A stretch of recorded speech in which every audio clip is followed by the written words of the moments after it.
오늘 우리에게 주신 하나님 말씀을 보시겠습니다. 하나님 말씀은 창세기 15장 1절로 7절 말씀까지 함께 보시겠습니다.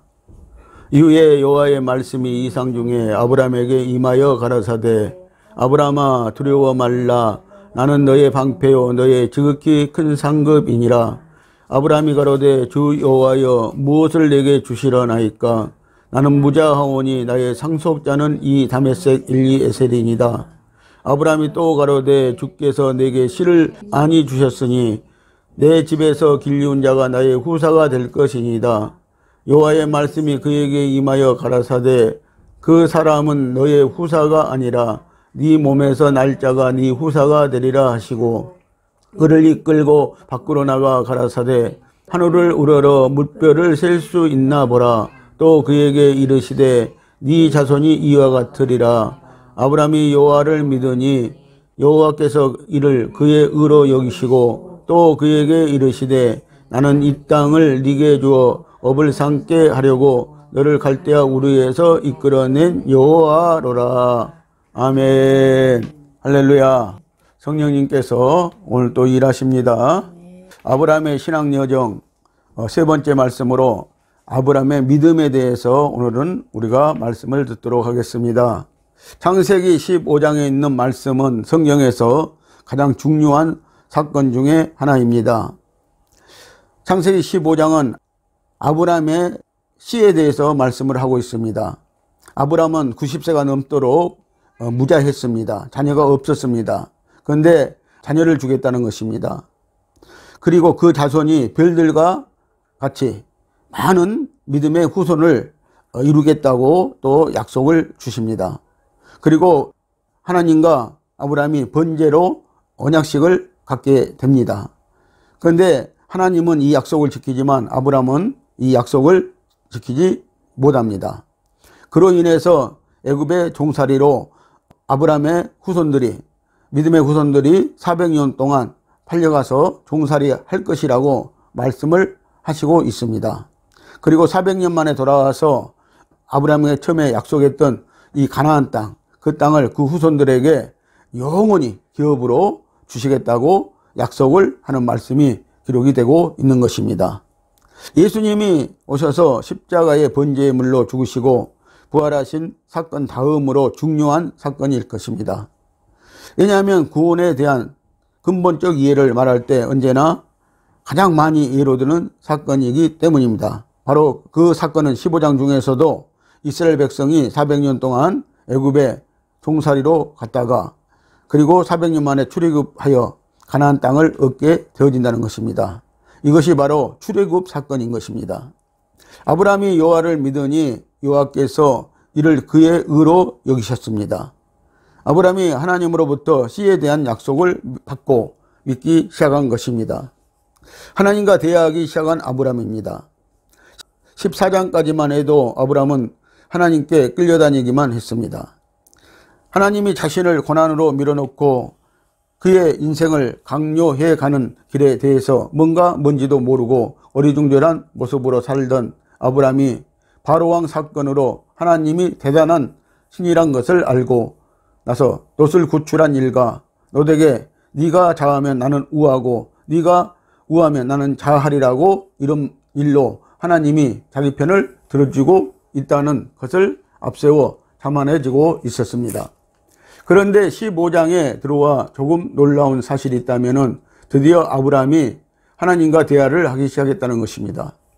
무엇을 내게 주시려나이까 라고 하며 우리 집에서 길리운 엘리에셀을 후계자로 삼겠다고 말할 수 있는 크게 변화된 모습을 아브라함이 보이고 있습니다. 이렇게 아브라함이 담대해졌습니다. 신앙이라고 해야 할까요? 하나님의 존재에 대해 무언가 확인된 상황이 되었습니다. 그 전까지는 하나님이 본토 친척 아비집을 떠나라고 하니까 그냥 떠났고 애굽에서 하나님이 바로 왕에게 나타나셨고 롯과 헤어지고 난 후에도 창세기 13장 14절로 18절에서 하나님이 아브라함에게 보이는 가나안 땅을 주시겠다고 했으며 아브라함의 자손들에게 주리니 영원히 주시겠다고 말씀하셨는데도 아브라함은 아무 말이 없었습니다. 아무 대꾸가 없었다는 것입니다. 그런데 이제 하나님과의 대화가 시작된 것입니다. 우리가 예수 믿고 하나님에 대해서 알게 되면 그때부터는 하나님과의 교제가 시작되는 것입니다. 기도가 시작되어지는 것입니다. 아브라함이 여호와를 믿었습니다. 여호와 하나님을 믿기 시작했습니다. 그러자 하나님이 이를 그의 의로 여기셨다고 합니다. 무엇을 믿었습니까? 그의 몸에서 자녀가 나오고 그 자녀를 통해서 하나님의 약속을 이루시겠다는 것입니다. 이제 아브라함이 그 약속을 믿겠다는 것입니다. 우리가 볼 때 아브라함이 하나님을 믿었구나. 그러니까 하나님이 아브라함을 의롭다고 했겠지 하고 말할 수 있지만, 그러나 그렇게 간단한 문제가 아닌 것입니다. 여러분들 믿음이 그렇게 간단한 문제가 아닌 것입니다. 과연 이 믿음이 아브라함에게서 나온 것일까요? 아브라함이 스스로 하나님을 한번 믿어보자라고 마음을 먹었겠습니까? 아닙니다. 하나님이 그동안 아브라함에게 믿을 만한 근거가 되었기 때문에 아브라함이 믿게 된 것입니다. 창세기 12장, 13장, 14장을 통해서 본 것 같이 하나님이 아브라함을 설득시킨 설득 작업의 결과입니다. 이것이 15장에서 오늘 우리가 알아야 할 가장 중요한 핵심 포인트입니다. 이 믿음은 아브라함이 하나님 앞에 꺼내놓은 것이 아니고 하나님께서 여태껏 만들어온 결정체인 것입니다. 아브라함이 늙은 나이에 자식을 준다고 해도 믿을 수 있었던 것은 그가 특별해서가 아니고 지금까지의 가정이 있었기 때문인 것입니다. 창세기 14장 18절에서 성찬을 가지고 나온 살레망 멜기세덱을 만났으므로 알게 된 것입니다. 멜기세덱은 누구입니까? 히브리서 7장 1절로 3절 말씀을 함께 보시겠습니다. 이 멜기세덱은 살렘 왕이요 즉기 높으신 하나님의 제사장이라. 여러 임금을 쳐서 죽이고 돌아오는 아브람을 만나 복을 빈 자라. 아브람이 일체 10분의 1을 그에게 나눠주니라. 그 이름을 번역한 적 첫째 의의 왕이요 또 살렘 왕이니 곧 평강의 왕이요 아비도 없고 어미도 없고 족보도 없고 시작한 날도 없고 생명의 끝도 없어 하나님의 아들과 방불하여 항상 제사장으로 있느니라. 아멘. 멜기세덱은 그리스도와 같은 하나님 나라의 제사장이요 영원한 예루살렘 왕으로 상징되어지고 있습니다. 바로 이 멜기세덱이 예수 그리스도라고 말씀을 하시는 것입니다. 멜기세덱에 대해서는 그냥 보기에는 쉬운 말씀인 것 같지만 상당히 어려운 상징들이 함축되어 있는 것입니다.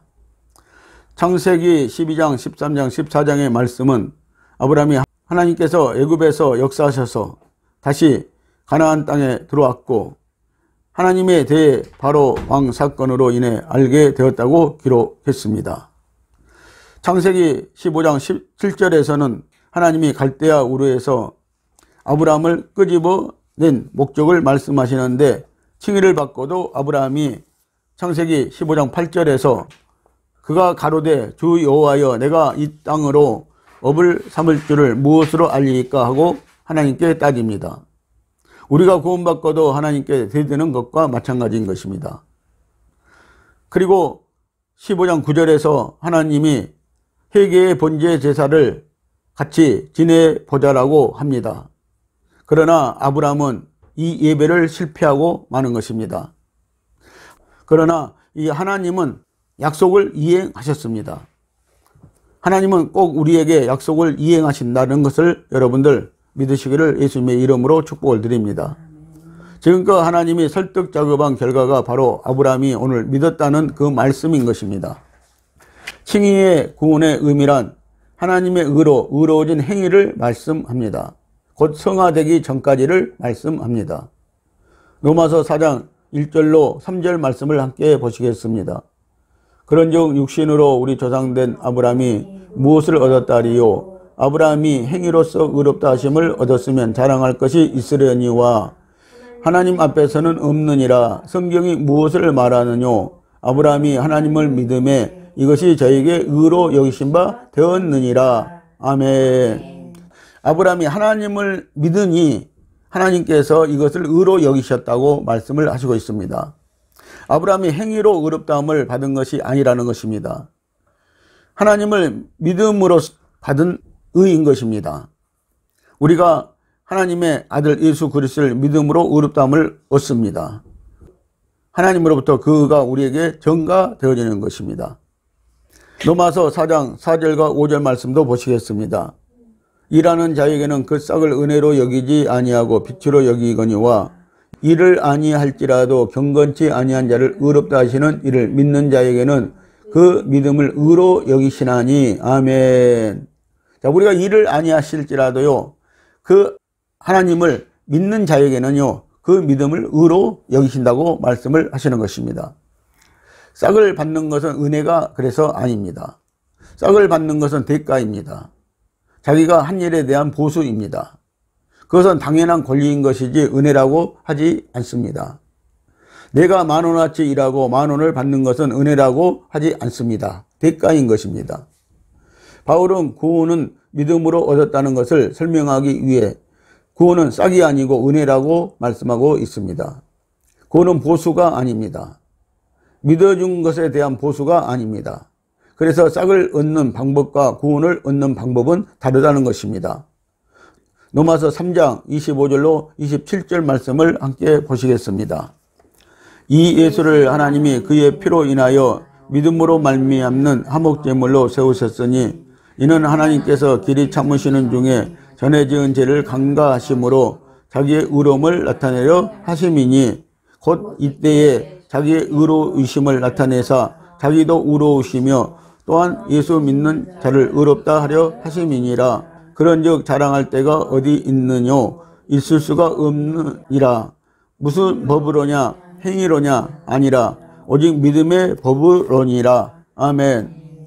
자, 오직 믿음의 법으로 믿음은 되어진다고 말씀을 하고 있는 것입니다. 믿음으로 의롭다고 인정받는 것은 내가 한 것이 아니고 하나님이 만들어 주신 것입니다. 그래서 믿음은 하나님의 것이라는 것입니다. 여기에서 오직 믿음의 법이라는 것은 칭의를 받는 것을 말씀하시는 것입니다. 여기까지는 예수님이 해 주신 것입니다. 내가 한 것이 아닙니다.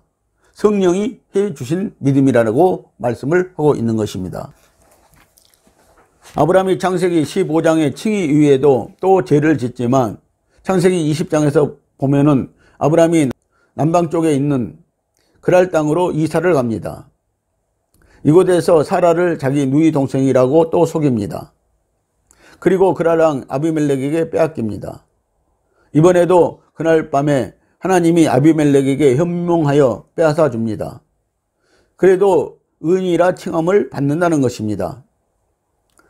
한번 의인이라고 칭함을 받으면은 어떤 조그만 죄를 지었을지라도 우리가 하나님으로부터 너는 이제 의인이라고 칭함을 받는다는 것입니다. 그리고 그 죄들은 또 돌이키고 회개하면 이제 된다는 것입니다. 애굽에서도 바로와 그 집에 그날도 하나님이 재앙을 내리셨습니다. 그래서 사례를 빼앗아 준 적이 있었습니다. 그런데 또 아브라함은 가나안 땅에서 이사를 가게 되는데 그것이 바로 그랄 땅이었다는 것입니다. 그랄 땅으로 가서 또 아내를 자기 누이라고 속이고 그리고 또 아내를 빼앗기는 일이 있었다는 것입니다. 그런데 또 하나님이 또 찾아주신다는 것입니다. 로마서의 구원은 칭의까지입니다. 야고보서는 성화 단계를 말하는 것입니다. 야고보서 2장 21절 말씀을 보십니다. 우리 조상 아브라함이 그 아들 이삭을 제단에 드릴 때에 행함으로 의롭다 하심을 받은 것이 아니냐. 아멘. 자, 아브라함이 야고보서에서는요, 아브라함이 그 믿음을 인정받았던 것은 이삭을 모리아산에서 번제물로 드림으로 그 행함으로 의롭다 하심을 받은 것이라고 이렇게 말씀을 하고 있는 것입니다. 성화 단계부터가 내가 하는 것입니다. 그리고 믿음 위에 행위가 있어야 합니다. 믿음과 행함이 있어야 구원을 받습니다. 믿음으로 구원을 얻는다는 말을 이해하기 위해 우리가 정확히 알아야 할 두 가지가 있습니다. 하나는 싹에 대한 이해요. 둘째는 자랑에 대한 이해입니다. 우리가 믿음으로 구원을 얻지만 그 믿음의 개념이 싹과 자랑이 아니라는 것입니다. 믿음은 하나님이 우리에게 준 것입니다. 세상 방법은 내가 믿는 것입니다. 자, 근데 우리는 항상 우리가 믿었다, 내가 믿었다. 그리고 이것을 자랑하게 되어진다는 것입니다. 그런데 우리가 믿은 것은 싹을 받은 것이 아니라는 것입니다. 여러분들이 이 믿음에 싹을 받고 믿었으면은 여러분들은 자랑할 근거가 되어지는 것입니다. 그러나 하나님이 우리를 믿게 해 주신 것입니다. 우리로 믿게 해 주신 것입니다. 그래서 고린도전서 6장 20절 말씀은 이렇게 말씀을 하시고 있습니다. 값으로 산 것이 되었으니 그런즉 너희 몸으로 하나님께 영광을 돌리라. 자, 값으로 산 것이 되었으니 그러므로 너희는 하나님께 영광을 돌리라는 것입니다. 아멘. 자, 예수님이 우리의 죄의 값을 십자가로 지불했으니 은혜의 힘으로 우리는 그 예수를 믿어 의롭다 하심, 즉 믿음의 칭의를 받은 것이라고 말씀을 하고 있는 것입니다. 자, 그래서 하나님이 해 주신 것이라는 것입니다. 우리가 한 것이 아니라는 것입니다. 우리가 믿을 수 있도록 하나님이 이끌어 주시고 그 믿음을 우리에게 하나님이 주신 것이라고 말씀을 하고 계시는 것입니다. 성화 단계부터는 상급이 있지만 칭의 단계에서는 싹이 없습니다. 은혜일 뿐입니다. 성경이 믿음으로 구원을 얻는다고 말할 때 그 믿음이 무슨 뜻입니까? 우리는 오해하지 말아야 합니다. 성경에서 믿음이란 하나님이 구원을 주시려는 대상에게 조건을 찾지 않고 결과를 주는 것입니다. 우리에게 어떤 조건을 찾지 않으시고 거저 주신 것이 구원입니다. 하나님은 우리에게 믿음을 허락하실 때요, 어떤 조건을 찾지 아니했다는 것입니다. 조건이 있는 사람을, 믿을 만한 조건이 있는 사람을 찾지 아니했다는 것입니다. 그냥 하나님이 이끌어 오셨다는 것입니다. 그래서 우리가 믿음이 생긴 것이라고 말씀을 하는 것입니다. 이것을 하나님은 믿음이라고 합니다. 그러면 그 믿음은 우리의 것입니까? 하나님의 것입니까? 하나님의 것입니다. 여기서 어려움이 있습니다. 아브라함의 믿음은 어디서 왔습니까? 그 답은 11장부터 15장에 이르러서야 답이 나오는 것입니다. 구원은 하나님이 여러분을 중생시키고 여러분을 설득시켜서 하나님의 자녀가 되게 하는 행위 이외에 아무것도 아닙니다. 믿음은 하나님의 것입니다. 그러므로 은혜입니다. 그래서 하나님이신 예수님이 희생된 것입니다. 믿음이 먼저냐 구원이 먼저냐입니다. 우리는 이 문제를 굉장히 오해하고 있습니다. 우리가 예수님을 믿어서 구원받느냐, 구원을 받아서 믿음이 생긴 것인가를 묻는 것입니다. 먼저 답을 말씀드리면 구원, 중생이 먼저 있어서 예수님을 믿는 것입니다. 그 전에는 우리는 믿을 수가 없었습니다. 요한복음 3장 5절 말씀을 보십니다. 예수께서 대답하시되 진실로 진실로 네게 이르노니 사람이 물과 성령으로 나지 아니하면 하나님의 나라에 들어갈 수 없느니라. 아멘. 여기에서 물은 하나님의 말씀을 상징합니다. 부르심을 받고 말씀을 듣고 깨닫고 회개해야 성령이 오고 거듭남으로 구원을 받는다는 것입니다. 믿음이 생기는 것입니다. 고린도전서 12장 3절 말씀도 보시겠습니다. 그러므로 내가 너희에게 알게 하노니 하나님의 영으로 말하는 자는 누구든지 예수를 저주할 자라 하지 않고 또 성령으로 아니하고는 누구든지 예수를 주시라 할 수 없느니라. 아멘. 성령을 먼저 받아야 예수님을 믿게 되어지는 것입니다. 하나님의 신 성령의 역사로 우리가 믿게 된 것입니다. 그래서 성령께서 하신 것입니다. 우리가 항상 오해하는 이유는 모든 인간은 어떤 결과를 믿었다는 원인이 있어서 결과가 있다고 생각하는 습관을 갖고 있기 때문입니다. 구원이란 문제도 자기가 먼저 믿었다는 원인이 있으니 구원을 받았다고 항상 생각을 하는 것입니다. 그래서 나는 예수 믿었다, 내가 믿었다, 믿어주었다, 이런 말을 하고 자랑을 한다는 것입니다. 그것이 아니라는 것입니다. 하나님이 우리를 믿게 해 주셨다는 것입니다. 그래서 나는 예수 믿었다, 나는 결단을 내렸다, 나는 회개하여 몹시 울었다 하는 등의 여러 가지 경험을 말하는데 이것은 원인이 아니고 결과인 것입니다. 성령의 감동이 왔기 때문에 구원의 결과로 울었다는 것입니다. 성령으로 그래서 아니하고는 우리는 절대 하나님을 믿을 수가 없는 것입니다. 만약 여러분이 울며 회개의 기도를 했다면 그것은 거듭났기 때문에, 즉 중생했기 때문이지 거듭나게 해달라고 울었던 것은 아닙니다. 내가 밀어서 울고 회개한 것이 아니고 하나님이 다 해주신 것입니다. 죄인이란 다른 뜻이 아닙니다. 하나님을 모르는 사람들입니다. 구원의 필요성도 모르는 사람들입니다. 사망한 시체를 가리켜 성경은 죄인이라고 합니다. 영원한 죽음을 말하는 것입니다. 또 성경은 죽은 사람을 잠자는 사람들이라고도 합니다. 이들은 죄인이 아니라 의인들입니다. 말씀대로 믿고 죽은 성도들은 잠자는 자들이라고 합니다. 영적으로 다시 살아날 것이기 때문입니다. 죽었다가 부활할 것이기 때문입니다. 구원의 필요성을 알고 하나님이 누구이며 자기가 죄인인 것을 인식한 사람을 마태복음 5장에서는 심령이 가난한 자라고 말하며 그는 이미 복받는 자라고 하는 것입니다. 회개는 구원받고 그의 영혼이 중생하며 하나님이 누구인지를 아는 자에게만 일어나는 경험입니다. 하나님께 감사하는 것도 이제 나를 돌아봐서 구원을 받을 만한 자격이 없다는 것을 깨닫는 자만 감사할 수 있는 것입니다.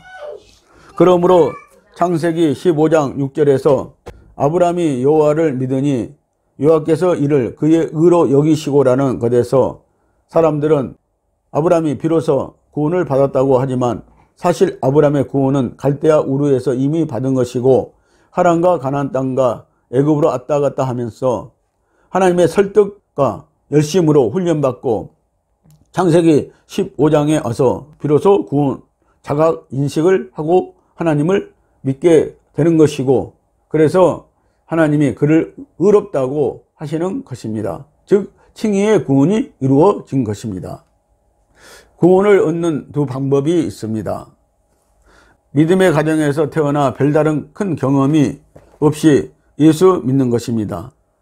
이 구원의 의미는 아브라함의 조카 롯의 구원과 같은 것입니다. 롯은 아브라함 때문에 믿게 된 것입니다.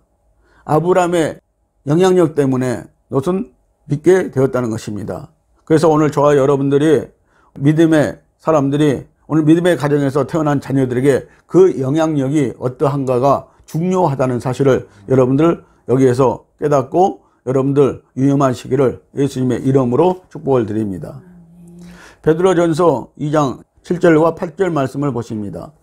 무법한 자의 음란한 행실을 인하여 고통하는 의로운 롯을 건지셨으니 이 의인이 저희 중에 거하며 날마다 저 불법한 행실을 보고 들음으로 그 의로운 심령이 상하니라. 아멘. 야, 너 또 이렇게 믿고 의로워졌기에 의로운 행동을 한 것입니다. 두 번째는 중간에 예수 믿게 되어 갑작스러운 변화와 경험 속에서 예수를 믿는 것입니다. 이와 같은 구원을 체험적 신앙이라고 합니다. 구원의 확신이 있습니다. 구원의 확신을 바로 갖게 된다는 것입니다. 이 구원의 확인이 명확하고 감격적이고 감동적입니다. 그러나 두 가지 경우 모두 구원은 받은 것입니다. 예를 들어서 어떤 사람이 물에 빠졌는데 지나가던 사람이 그 물에 빠진 사람을 보고 건져 준 것을 우리는 구원받았다고 하는 것과 같은 것입니다. 구원을 얻은 것과 그 구원이 자신에게 인식되는 것은 동일한 경험으로 나타나기도 하고 다르게 나타나는 경우도 있습니다. 동일하게 나타나는 경우에는 참 편합니다.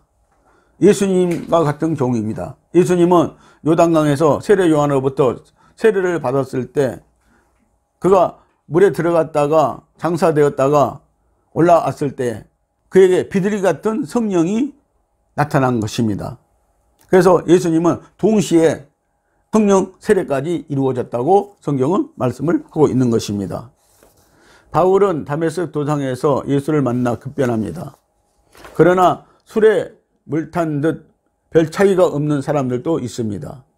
그래서 나는 아닌가 싶어서 반신반의하며 나갔다 들어왔다 하는 사람들도 있습니다. 구원은 이루어 가는 것입니다. 하나님이 우리의 구원을 이루어 가실 것입니다. 결론적으로 우리가 어떻게 구원을 받았습니까? 누가 구원의 필요성을 스스로 알고서 주여 오시옵소서라고 하는 사람이 있었겠습니까? 우리가 언제 하나님을 알기나 했단 말입니까? 우리가 믿어서 구원을 얻은 것이 아니라 하나님이 우리를 이 자리까지 데려다 놓은 것입니다. 그래서 어느 날 우리는 주여 제가 주를 믿나이라고 외치게 된 것입니다. 그리고 우리는 점점 하나님을 믿고 하나님을 의지하며 큰 믿음으로 성장해 가는 것입니다. 이제부터가 그래서 시작인 것입니다. 오늘 살아가는 성도 여러분, 아브라함이 여호와를 믿으니 여호와께서 이를 그의 의로 여기시고라고 하는 것은 아브라함이 믿었기 때문에 구원받았다는 말이 아닙니다. 믿음은 은혜인 것이지 믿음의 대가로 구원이 주어지는 것은 아닙니다. 구원은 이미 갈대아 우르에서 부름을 받았을 때 받은 것이고 그 후에 계속된 하나님의 설득과 열심으로 비로소 구원을 인식하고 하나님을 믿게 되는 것입니다. 그때 하나님은 의롭다고 하시는 것입니다. 믿음의 칭의를 받은 것입니다. 이때부터 우리 믿음은 성장해 가는 것입니다. 다음 주는 행함으로 받는 구원에 대해서 말씀을 드리도록 하겠습니다. 기도하시겠습니다.